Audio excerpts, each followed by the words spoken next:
نحمده ونصلي على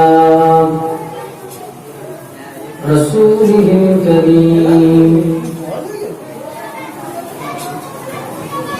أما بعد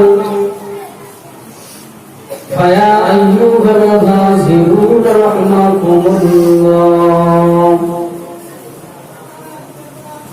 قال الله تعالى في كلامه المجيد والفرقان الحميد: إن الله وملائكته يصلون على النبي يا أيها الذين آمنوا صلوا عليه وسلموا تسليما. اللهم صل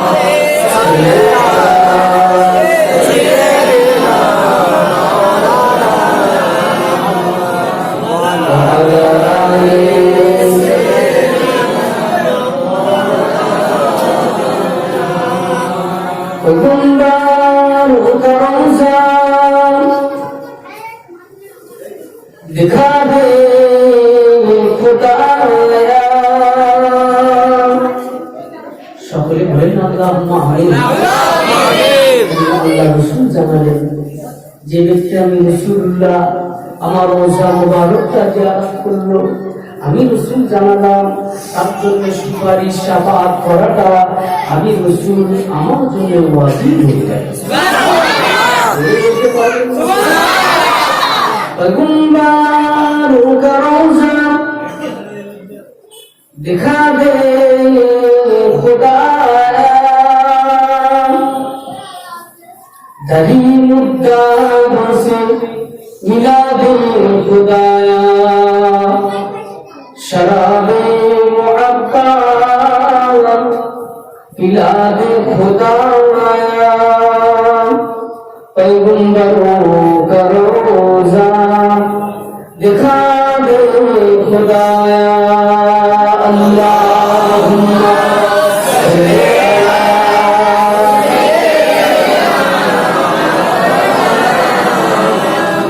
अला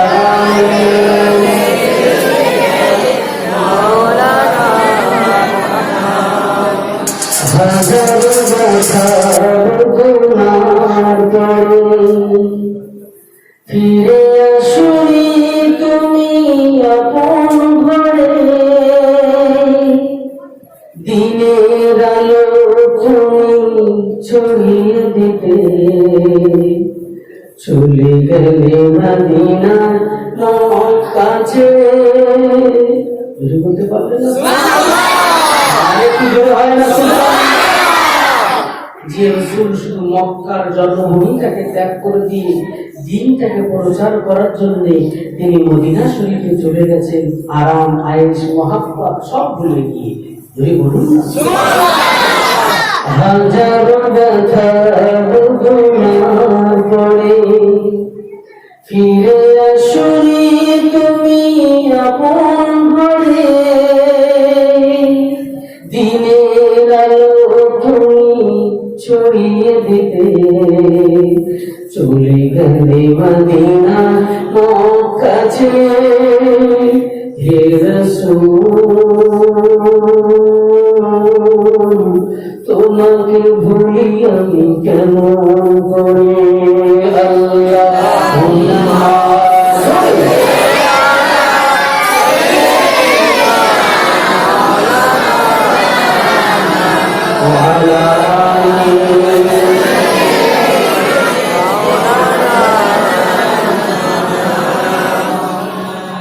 আলা প্রথমে আমাদেরকে কাকে ভালোবাসতে হবে? পিতা মাতা সন্তানাদি বিষয় সম্পদ সব থেকে বেশি কাকে মহব্বত করতে হবে? নবীকে ভালোবাসলে, নবীকে অনুসরণ করলে, অনুকরণ করলে কাকে পাওয়া যাবে? প্রথম নবীর নামে শুনলেন, একটু আল্লাহর নামে সকলে আল্লাহ আল্লাহ আমরা সকলে মন করে বলবেন ইনশাআল্লাহ। সকলে বলবেন তো? ডাকবেন তো? আল্লাহ ছাড়া কোনো মাবুদ আছে? সেই আল্লাহকে ডাকতে হবে মন খুলে, প্রাণ ভরে, আল্লাহ খুশি হবে। তাহলে আমরা সকলে আমার সঙ্গে বলবেন, ঠিক আছে? আল্লাহর কথা বলবো, আল্লাহর ডাকবো, আমরা সকলে মিলিত ভাবে ডাকবো। তাহলে আল্লাহ বললেন, যদি কোনো বান্দা কোনো বান্দি আমি আল্লাহ আমাকে স্মরণ করে, আজ করুনি আজ করুকুম, আমি আল্লাহ তাকে স্মরণ করি। যদি বলুন না, ও যদি দলবদ্ধ ভাবে আল্লাহকে ডাকে, যদি কেউ একা একা ডাকে, আল্লাহ একা একা স্মরণ করে। যদি দলবদ্ধ ভাবে কেউ আল্লাহকে ডাকে, আমার আল্লাহ ওই সময় ফারিস্তাদেরকে ডাকে, আমার ফারিস্তারা তোমরা দেখো দেখো, তোমরা নিষেধ করেছিলে না যে বান্দা বান্দিকে তৈরি করবেন না, দেখ আমার বান্দা বান্দিরা তারা মৃত হবে, আমি আল্লাহ আমাকে ডাকছে, এই ফারিস্তারা তোরা সাক্ষী থেকে যা, তোদেরকে আমি জানিয়ে দিলাম ওই সমস্ত বান্দা বান্দি তামাম জিন্দেগির গুনাহ খাতাগুলোকে আমি আল্লাহ পাক মাফ করে দিই। আল্লাহ পাক কোথায় থাকে? আসমানে থাকে না? জি, আসমানে থাকেন। জি হ্যাঁ। তুমি আসমানে থাকো প্রভু, আর আমরা কোথায়? তুমি আসমানে থাকো প্রভু, আমি জমিনে, তবু তোমারি প্রেম জানে হৃদয় গহীনে। আমি তোমারি গোলাম গো, অন্য কারো না, আলিমুল গায়ব তুমি মালিক রব্বানা। সকলে বলেন, আলিমুল গায়ব তুমি মালিক রব্বানা। আল্লাহু আল্লাহু আল্লাহু আল্লাহু আল্লাহু আল্লাহু আল্লাহ। তোমারি রহম ছাড়া বাঁচা বড় দায়।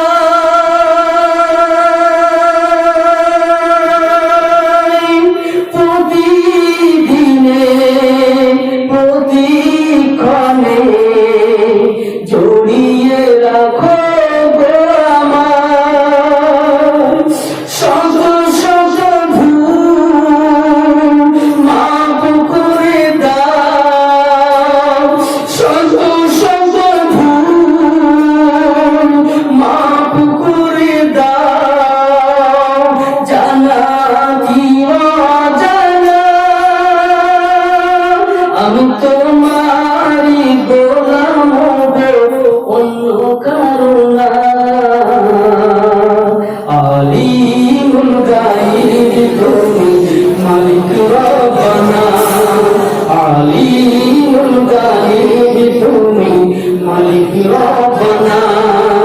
আল্লাহু আল্লাহু আল্লাহু আল্লাহ, আল্লাহু আল্লাহু আল্লাহু আল্লাহ। লা ইলাহা ইল্লাল্লাহ, লা ইলাহা ইল্লাল্লাহ, লা ইলাহা ইল্লাল্লাহ, মুহাম্মাদুর রাসূলুল্লাহ। হাসবি রাব্বি জাল্লাল্লাহ, সকলে বলেন হাসবি রাব্বি জাল্লাল্লাহ, মাফি কলবি গায়রুল্লাহ, নূর মুহাম্মদ সাল্লাল্লাহ। লা ইলাহা ইল্লাল্লাহ, লা ইলাহা ইল্লাল্লাহ, লা ইলাহা ইল্লাল্লাহ, মুহাম্মাদুর রাসূলুল্লাহ। আল্লাহুম্মা সাল্লি আলা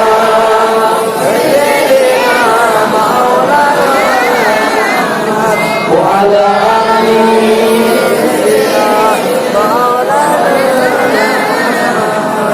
وقال الله تعالى في كلامه المجيد والفرقان الحميد، قل يا أيها الناس إني رسول الله إليكم جميعا. قال الله تعالى في বিসমিল্লাহির রহমানির রহিম ওমা আরসালনাকা ইল্লা রাহমাতাল লিল আলামিন قال النبي صلى الله عليه وسلم لا يؤمن أحدكم حتى أكون أحب إليه من ولده وولده والناس أجمعين يا حاضرين المسجد हमारी पूर्वे हमारे भाईजान খুব সুন্দর আলোচনা করছিলেন। তৎসহ আমার একেবারে পাশে আমারই খুব কাছের বন্ধুবর জনাব হযরত মাওলানা জাকির হোসেন সাহেব, তৎসহ এই মসজিদের যিনি ইমাম, সেই সাথে সাথে আমার সংঘবিষ্ট সর্বস্তরের সর্ববয়সী সুবিশ্রত মন্ডলী, সর্বাগ্রে সর্বপ্রথমে শুকরিয়া জ্ঞাপন করি সেই মহান সরস্বতের রব যিনি আমাদের সব প্রভু মালিক আল্লাহ আমাদিগকে এই মহামারী করোনা ভাইরাসের ভিতর দিয়েও আমরা একত্রিত হতে পেরেছি। সেই বিশ্ব নবী দিবস উপলক্ষে আল্লাহর ঘর মসজিদে এ পাক মাহফিলে আসবার এবং বসবার মতো তৌফিক নায়েব করেছে। একই বাক্যে সমকণ্ঠে উচ্চ আওয়াজে প্রাণ খুলে সকলে শুকরিয়া জ্ঞাপন করি, সকলে বলি আলহামদুলিল্লাহ। তারই পরে সেই বিশ্ব নবী স্মরণে সব মহাব্বত একত্রিত করি, সব ভালোবাসা উজাড় করে দিয়ে সকলে একটু দরুদ ও সালাম করে করি, সকলে বলি সাল্লাল্লাহু আলাইহি ওয়াসাল্লাম। লম্বা চওড়া দীর্ঘ সময় আমি নষ্ট করব না। আপনারা জানেন আমি যেখানে বক্তৃতা রাখি একটা টপিকসের উপরে, একটা সাবজেক্টের উপরে, একটা বিষয়ের উপরে। আজকের কি টপিক থাকবে, কি সাবজেক্ট থাকবে, বিষয়বস্তু কি? যেহেতু ওয়াজ আছে, সমস্ত ওয়াজ আমার আল্লাহ করে দিয়েছেন, সেটা কোথায়? পবিত্র কোরআন শরীফে। বলুন না সুবহানাল্লাহ। এট ফার্স্ট সর্বপ্রথমে আমি দুটি আয়াতে কালিমাকে ওয়াজ করলাম। কি কারণে? এটা বিশ্ব নবী দিবস উপলক্ষে হবে, তাই নবীকে একটু পরিচয় করিয়ে দেব। এখন যদি আপনাদেরকে আমি বলি নবীর একটু পরিচয় দেন, আপনি বলবেন নবীর কোনো সমস্যা নাই, পরিচয় আপনি দিতে পারবেন। যদি জিজ্ঞাসা করি বলেন তো নবীজির আব্বার নাম কি? মাশাআল্লাহ, দেখেছেন? আব্দুল্লাহ। নবীজির মায়ের নাম কি? নবীজির দুধ মাতার নাম কি? নবীজির দাদুর নাম কি? Abdul Muttalib. নবীজির রওজা কোথায়? মদিনা। দেখেছেন? পরিচয় আপনারা জানেন না, কিন্তু আজকে আমি একটা পরিচয় দেবো, যে পরিচয়টা আমার আল্লাহ দিয়েছেন। যদি বলুন সবাই পাবে পবিত্র কোরআন পারা নাম্বার 9, সূরার নাম সূরাতুল আল-আরাফ, আয়াত নম্বর 158। আমার আল্লাহ বলছে কুল ইয়া আইয়ুহান নাস ইন্নী রাসূলুল্লাহি ইলাইকুম জামিআ। একবার জোরে বলুন না সুবহানাল্লাহ। পাশাপাশি আরেকটি আয়াতে কারিমা তেলাওয়াত করেছি, কোথায় পাবেন? পবিত্র কোরআন পারা নাম্বার 17, সূরার নাম সূরা আম্বিয়া, আয়াত নম্বর 107। আমার আল্লাহ বলছে ওয়া মা আরসালনাকা ইল্লা রাহমাতাল লিল আলামিন। আমার আল্লাহ পাক কত সুন্দরভাবে পরিচয় করে দিচ্ছে, একটু আমি সেই দিকে যাব। তার আগে আরেকটু পরিচয় করে দিই, কেননা আমার কেন পরিচয় আল্লাহ করে দিয়েছেন? একটাই কারণ, এক একটা নবীকে আমার আল্লাহ বানিয়েছেন এক একটা গোত্র হিসাবে, এক একটা আঞ্চলিক। একজন নবী এসেছেন সম্পূর্ণ করতে পারেননি, যেখানে বাদ দিয়েছেন পরের জন যে নবী এসেছেন সেখান থেকে আবার শুরু করেছেন। কথা ঠিক বলছি না ভুল বলছি? তাহলে এবার আমার আপনার নবী, আমার আপনার নবী কেমন? আমার আপনার নবী কেমন? তার পরিচয় কি? তিনি কি শুধু একটা গোত্রের নবী? তিনি কি একটা আঞ্চলিক নবী? তিনি কি অসম্পূর্ণ নবী? না, আমার আল্লাহ পরিচয় করে দিচ্ছে তিনি শুধু আমরা যেমন সাধারণ মানুষ আমাদের নবী, শুধু মানুষের নবী না, শুধু সমস্ত মানুষের সাধারণ মানুষের নবী না, নবী হলেন আমাদের নবী হলেন তামাম নবীদের নবী।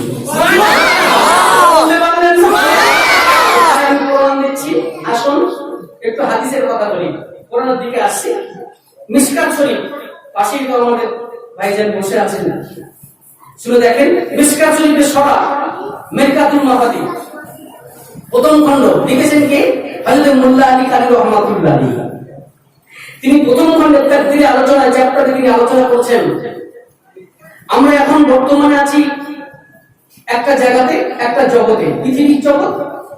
পরবর্তীকালে যখন মারা যাবো কোথাকার জগতের মানুষ হবো? বাংলাতে বলি কবরবাসী হয়ে যাব, কবরের জগতে চলে যাব। এবং এর পূর্বে আমরা কোথায় ছিলাম? মায়ের পেটে, সেটা একটা জগৎ। তার পূর্বে আরো একটা জগৎ ছিল, সেটা হলো রূহ জগৎ। সেই জায়গাতে কি, সেই সমস্ত রূহ জগতে আমার আল্লাহ পাক সমস্ত রূহগুলোকে একত্রিত করলেন। একটা প্রশ্ন করলেন, আলাস্তু বিরব্বিকুম, আমি কি তোমাদের প্রতিপালক নয়? সকলে আমরা একই বাক্যে বলেছিলাম কি? জি না। শুধু আমরা বলি, তখন চুপ ছিলাম, আমরা চুপ ছিলাম। প্রথমে কে বলেছিল জানেন? শুনে নেন, সমস্ত নবীরাও চুপ ছিল। সমস্ত জগৎ নিস্তব্ধতা ভঙ্গ করে দিয়ে আল্লাহ পাকের দরবার শুনতে ওই সময় কেউ প্রশ্নের জবাব দিতে পারেন নাই, কারণ প্রশ্নের জবাব জানা ছিল না। আমার আপনার নবী দয়ার নবী রাহমাতাল লিল আলামিন আখিরি জামান নবী মুহাম্মদুর রাসূলুল্লাহ সাল্লাল্লাহু আলাইহি ওয়াসাল্লাম সর্বপ্রথমে বলেছিলেন, বলেছিলেন না আল্লাহ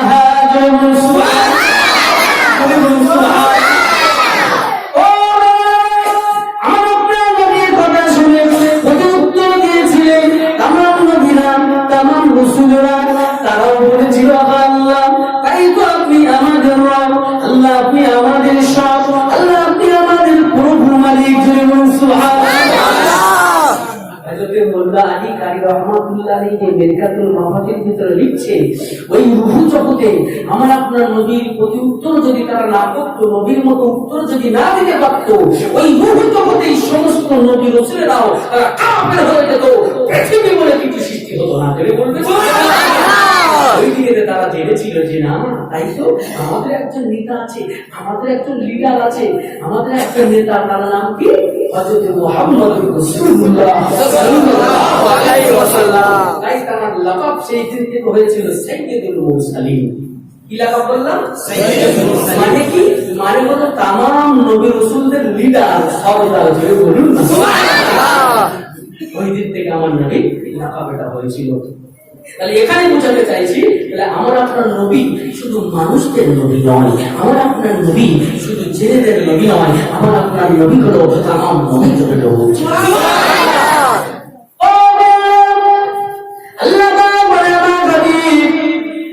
আপনি শুধু আরবের জন্য নবী নন, মক্কার জন্য নবী নন, মদিনার জন্য নন, কুরাইশ বংশের জন্য নন।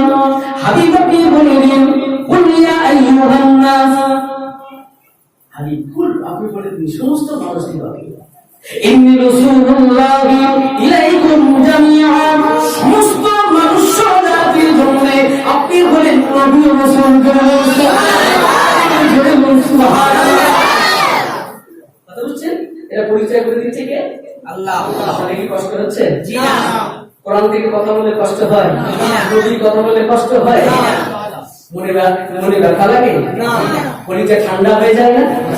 আর যদি কেউ নবীর নামে ব্যঙ্গচিত্র করে, কেউ যদি নবীর নামে কার্টুন তৈরি করে, কষ্ট হয় না?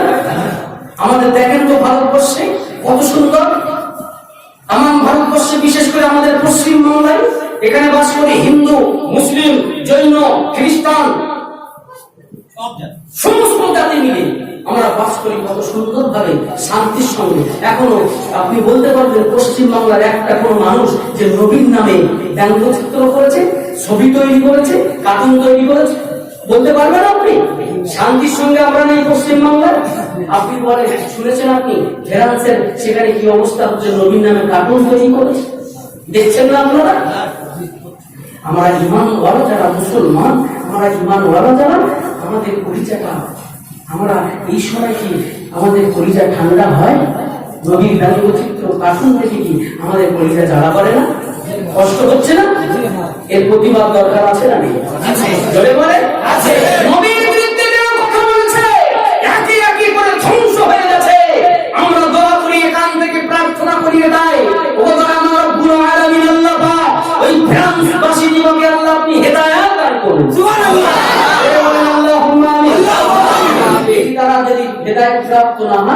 তাহলে একে ধ্বংস করে দিই।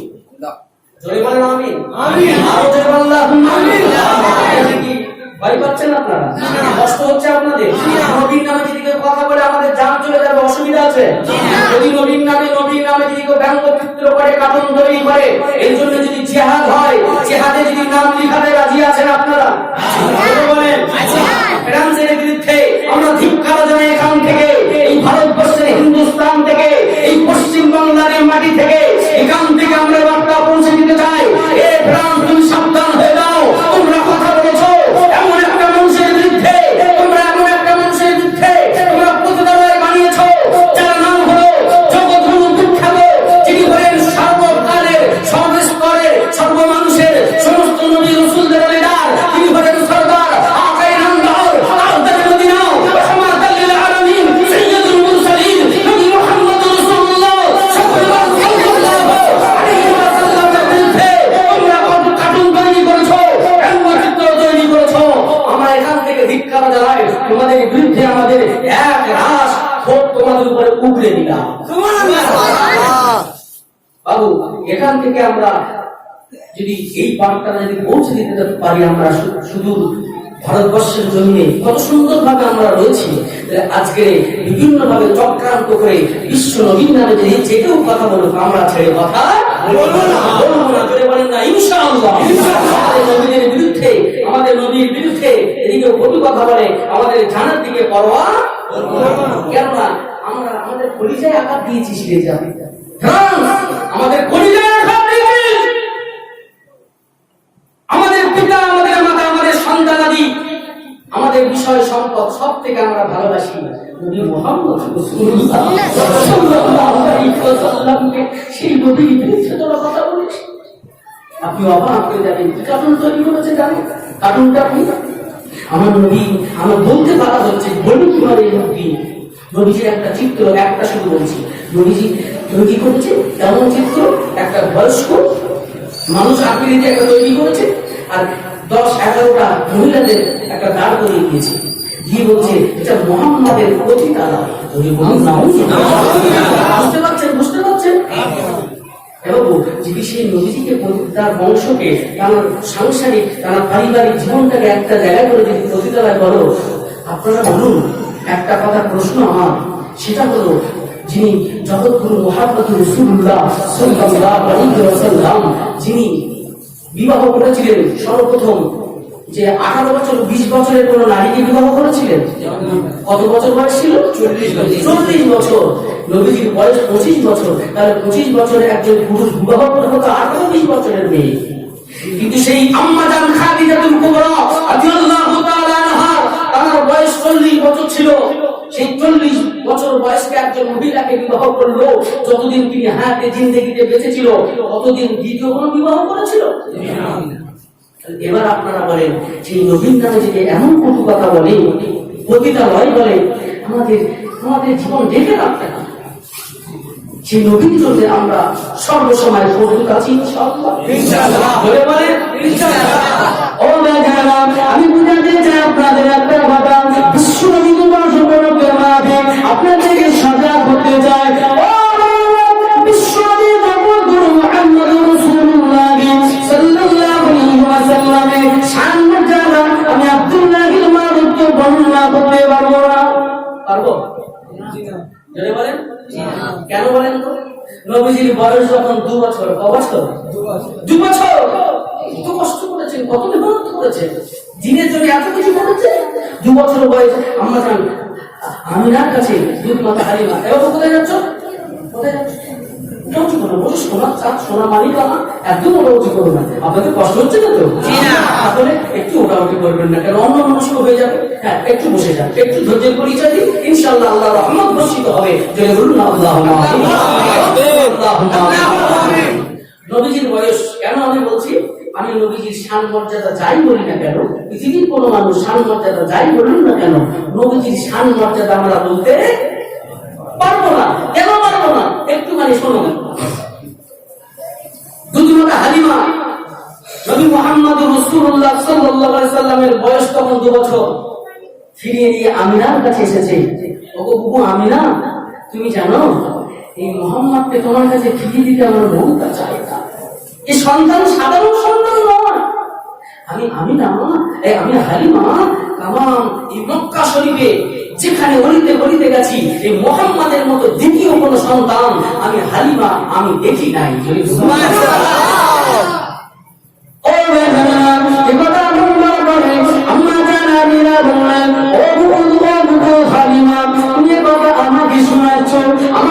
আমার সন্তান সম্পর্কে, আমার দাদা মুহাম্মদ সম্পর্কে, এ মুহাম্মদ আমার কলিজার টুকরা সন্তান, ওগো হালিমা তুমি কত দূর গিয়েছো? মক্কা শরীফের বাইরে যাও নাই। আমি না মক্কা শরীফ এবং মদিনা শরীফ ঘুরে ঘুরে দেখেছি। আমার সন্তানের মতো দ্বিতীয় কোন সন্তান আমি না দেখি না। মক্কা শরীফের কথা বলছো? আমি মক্কাতেও দেখেছি, মদিনাতেও দেখেছি, কোথাও আমার বেটা মুহাম্মদের মতো আমি দ্বিতীয় কোন সন্তান দেখি নাই। যদি বলুন না আবার কি বলছে, তুমি আমাকে শোনাচ্ছ? তবে তুমি শুনে রেখে দাও, যেখান থেকে মুহাম্মদ আমার গর্ভে আসলো সেখান থেকে কোনোদিন আমি ভাবিনি। কেননা পেটটা ভারী হয়, সন্তান যখন মায়ের গর্ভে যখন আসে পেটটা ভারী ভারী অনুভব হয়। আমি না কোনোদিনও দেখি নাই আমার বেটা মুহাম্মদ পেটে এসেছে। আমি শুধু স্বপ্ন চোখে দেখেছি, আমি বুঝতে পেরেছি, তথাপিও আমি একদিনও বুঝতে পারি নাই আমার পেটটা ভারী ভারী অনুভব হয় নাই। শুধু তাই নয়, এবু হালিমা তুমি শুনে রেখে দাও, আমার বেটা মুহাম্মদ গর্ভে আসার পরে একটা কথা জেনে রেখে দাও, কেমন ভাবে পিরিয়ড মেয়েদের পিরিয়ড চলে, হায়েজ হয়, তো আমি না বন্ধ হয়ে যায়, তো আমি না দেখছি আমার পিরিয়ড বন্ধ হয় না, পিরিয়ড চালু রয়েছে। যদি বলি শুধু তাই নয়, আমি না মাঝে মাঝে রাতের অন্ধকারে স্বপ্ন দেখতে পাই, আমি না দেখতে পাই এই মক্কা নগরী থেকে একটা নূর জ্যোতি আমি ফুটে ঘর আমার ঘর থেকে আলোটা বার হয়ে গিয়ে সারা দেশের রাস্তা পর্যন্ত আমি না দেখতে পাই। কোন মুহাম্মদের কথা বলছো? তুমি কি জানো সেই নবী মুহাম্মদ সম্পর্কে? তুমি যদি জানতে তুমি কত কথা বলতে পারতে না। বাবু বলেন তো দেখি, নবীজির নারী কে কেটেছিল? নবীজির নারী কে কেটেছিল বলতে পারে? হ্যাঁ, নবীজির নারী ছিল? তুমি নবীকে সাধারণ মানুষ ভাবছো? হ্যাঁ, নবীজির খাতনা কে দিয়েছিল? মুসলমানই কে দিয়েছিল? পৃথিবীর কোন মানুষ নবীজির ইজ্জত দেখে নাই। যদি তুমি আতর আর পাথর এক করে দিচ্ছ। তুমি জানো মানব আর মহামানব কথা ঠিক বললাম না ভুল বললাম? আপনাদের রেল লাইন আছে না, রেল লাইনের ধারে একটু পাথর পড়ে থাকে, এ পাথর আর হিরে বলে একটা পাথর আছে না, এই হিরে একটা পাথর, এই রেল লাইনের ধারের পাথর আর হিরে পাথর এই দুটো কি সমান? এই যদি এখান থেকে রেল লাইনের পাথর যদি আমি নিয়ে এসে আপনাকে দিই, ভাই আমার দেলোয়ার ভাইকে যদি দেলোয়ার ভাই এটা নাও 500 টাকা দাও, পাথরটা দাও, বললো যদি 500 টাকা এমনি দিচ্ছে আপনি না, পাথরের বিনিময়ে তো বেকার যেখানে পড়ে থাকে পুকুরে ফেলে দেন। কথা ঠিক বললাম না ভুল বললাম? যে কোনো খাতের নয়। আর যদি একটা হিরে, আমরা যারা বসে আছি আমার মনে হয় 100 মানুষের ভিতরে সবকারে আপনার 98% মানে 98 জন মানুষ মনে আমরা হিরে এখনো সতর্কে দেখি নাই। কথা ঠিক